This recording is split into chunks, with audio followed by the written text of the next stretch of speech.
This is The Roadmap with Lee Heisman.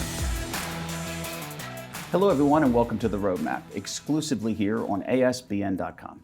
I'm Lee Heisman, and every week we bring you some of the brightest entrepreneurs, CEOs, and business owners who are climbing the ladder, scaling their businesses, and thinking about one day how to exit stage left. Today, a very good friend of mine and special guest, Stone Stafford, co-founder of Icon Studios. What's up, Lee? Hey, Stone. Thanks for having me, man. Oh, it's awesome seeing you. Appreciate it. I've got to drag you out here just to hang out with you. We're so busy. Long time coming. That's spectacular. Well, I said co-founder because I know you're co-founder. It's your wife, your better half, Tasha. Correct. Tasha, high five to Tasha out there. High five to Tasha. Not only growing the business with you, but dealing with you on a daily basis as a wife and a spouse. She deserves all the credit in the world. So Lifetime Achievement Award. something we talked about, Yeah. and something you heard as you grew your career, and I want to talk about your full career here, is that no one gets rich owning a recording studio. Facts, right. But you did this. So you heard this in advance and you went out and did this. Talk about this. Yeah, so the path was unintentional, such is my life, right?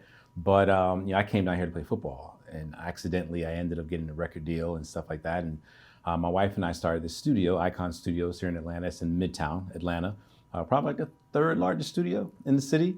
But we had clients prior to that because I ran Sony Music Publishing here in Atlanta for a little while. Then I worked for the legendary Jermaine Dupri over at Social Def for a while. And we just kind of got a little tired of making money for everyone else.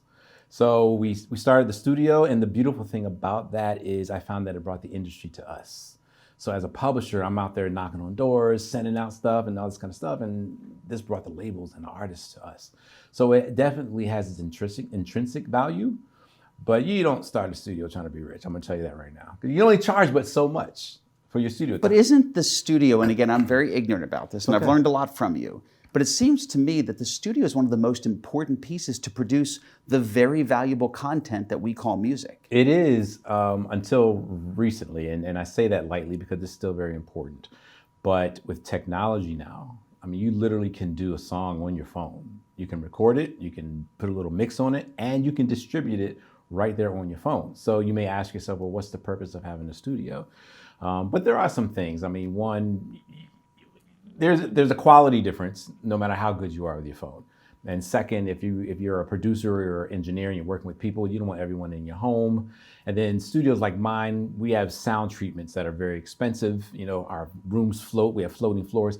So if you want the quality to be A-list or whatever, there's still room for a studio. But technology has definitely kind of gotten in the way of that. Are you pivoting with your technology? How are you changing? We're working on that. And so as far as TV and film, as you know, is big in Atlanta. So we've been blessed to have a lot of things shot at Icon Studios.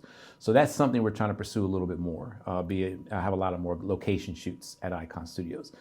Things like ADR, which is your sound effects. Like when you do a movie, they actually go into a studio. And a lot of the audio that looks like they're redoing that audio, like all the grunting and the fighting. And that's actually done in the studio a lot of times. And when they make sound when you're running on gravel and things like that. So we're looking at rebuilding some areas of our studio to be able to take advantage of that market as well. You know, I've seen that.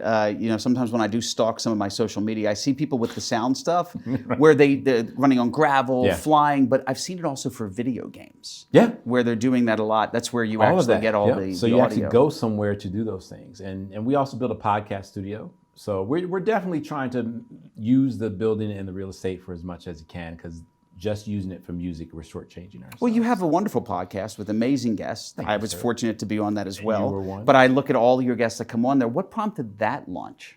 So I am a realistic optimist.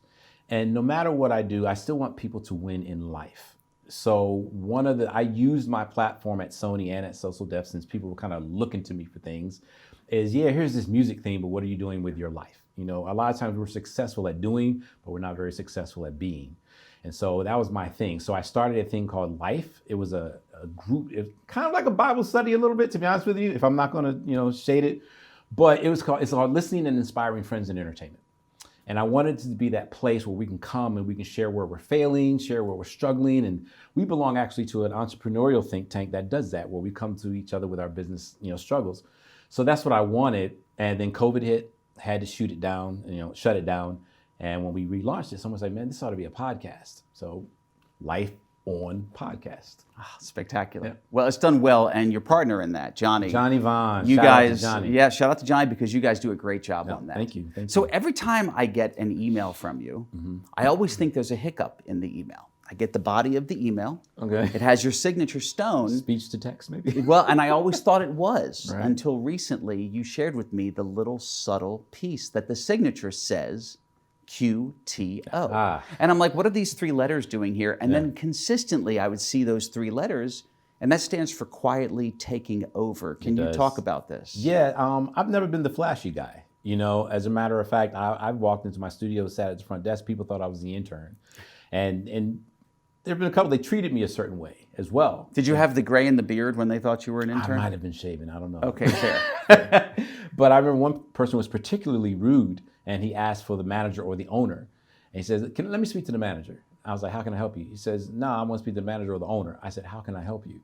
And he's like, you the owner? You're Stone? And his whole thing changed. And I'm not gonna lie to you, I love that reaction. But as a music publisher, we're called the silent millionaires.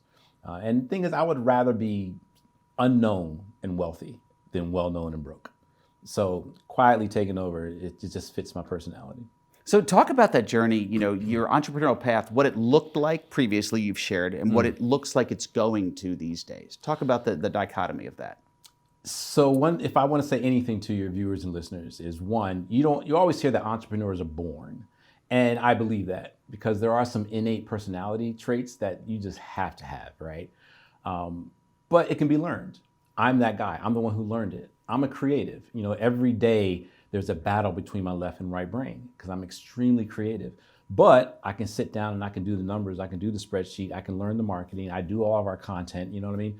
And you have to learn those things as an entrepreneur because in the beginning, you're wearing all the hats at the end of the day. And it's going to be uncomfortable and all this, and you have to just suck it up and do it.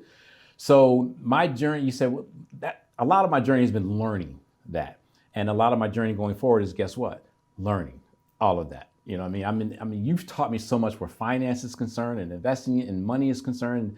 I'm learning what charitable LLCs are and DAFs, and these are languages I've never spoken. I mean, don't forget, I used to bounce all of our house checks. That my wife took over the budget because I couldn't handle the money. A lot better now. Thank you very much. But so my journey with entrepreneurship has been kind of all over. It's definitely not linear. You know what I mean? So I don't know if that specifically answers the question. No, you did, because your journey of entrepreneurship, I've watched you evolve over the past few years, and I've watched how your mentality and what you're involved in, because you're now getting involved in more strategic pieces. And talk about that as you focus and make your current Icon Studios very successful. Right. You're dabbling in real estate. Yeah. You're investing in restaurants. You also have another venture that it seems like you're going to begin, or you're beginning to monetize, called, is it the Music Business Coach? Yeah, music business coach. So one thing I have learned with successful entrepreneurship is, one, it's all about relationships. And then two, you have to be the master of the parlay. You have to know how to take that and then parlay it into the next thing, parlay it into the next thing. I found that whatever it is that I purchase, it needs to be able to pay for itself. You know what I mean? And I've learned the difference between being in debt and carrying debt. Completely different, right? So as I'm learning that, I'm like, okay, well, what can Icon finance for me? Icon's financing my podcast. Icon's financing my music business coaching. I was doing that for free for years. And my wife and some people were like, why aren't people paying you for this? And I just threw it out there. I said, what would you guys pay if I kind of walked you through your music career, blah, blah, blah, blah, blah. Lee, the numbers that I got, which I would never charge, to be honest with you, even though the value's there, I just feel like it's taking advantage. But just to know that people will pay that for someone they trust and who has experience has been crazy. So it's parlayed into that. It has allowed me to do some things where real estate is concerned and open some Airbnbs. You know, Gulf Shores is now my new favorite place. We partnered in a restaurant called Morning Birds on Crabapple Road in Roswell, a high-end brunch spot. Got to take you there. We just had our grand opening last Friday. So that's really a lot of it. It's just having valuable relationships like yourself, and then knowing how to parlay one situation into the next. Like, that's entrepreneurship. Stone, you're the consummate entrepreneur, and I've watched your journey. And I want to take it one step further before we wrap up. Masseuse. Can I put that category and title on you as well? This is something a lot of people might not know, but all of the success of Stone Stafford and the business and icon and the music business coach. But if you're looking for a massage, kind of talk about that. So we'll tread on that lightly because I'm not licensed, I'm not certified. Although, to be honest with you, I will be. And it's so funny you bring that up because I just had that thought the other day. So yeah, I do give massages to friends and family. But what I found, it has expanded into like strangers, people who aren't in my circle, through referrals. And so being in the position now that I'm in, I'm like, well, why don't I go ahead and find a place and open it up and rent it out to massage therapists? I went online and I found that is actually a need. Like a lot of them need a place to bring their clients to. So I can own a piece of real estate that will pay for itself. See, I'm learning these lessons as I go. But if I'm gonna have that, I'm kind of those guys, Lee, where I want to be legit across the board as much as I can. So if I'm going to own that, I'm going to go ahead and go to school, get certified. Yeah. I don't know if I ever told you this. I had an opportunity to work on the set of Black Adam, and because I didn't have my COVID shot and because I'm not certified, I couldn't take advantage of the opportunity. Oh, that would have been wonderful. That ticked me off. So I was like, you know what? Never again. I'm gonna be prepared. So next time opportunity comes, I'm like, hello. Well, that's a great piece of advice again for our listeners out there. Is learning from mistakes, learning that, hey, I had this opportunity, I couldn't do it because I wasn't certified, but now I'm going to pivot very quickly. Yep. I'm not going to wallow in that mistake. I'm going to simply say, what do I do to fix it? Stay ready. You never have to get ready. Stone, I get the pleasure of being around you all the time, but if people want to get in touch with you, what's the best way? Best way is stonestafford.com. I have a beautiful website, by the way. That really looks good. That was inspired by some guy. Stone is speaking of mine. I am speaking of yours. Absolutely. So nice of you. So hey, isn't mimicking or representation the highest form of flattery? Exactly. No, yours was so clean. I said, you know what? I'm not even going to try to fix what's not broken. So that's wonderful. Stonestafford.com. That's my hub. Everywhere, all social media, everything you can find right there. That's wonderful. Stone, thank you so much for coming on the show. Having me. Great to see you, my friend. Thank you so much. Ladies and gentlemen, thank you so much for joining us today. I hope the show was insightful for you. I know it was for me. We hope to see you again next week on another episode of The Roadmap. Thanks for watching The Roadmap with Lee Heisman.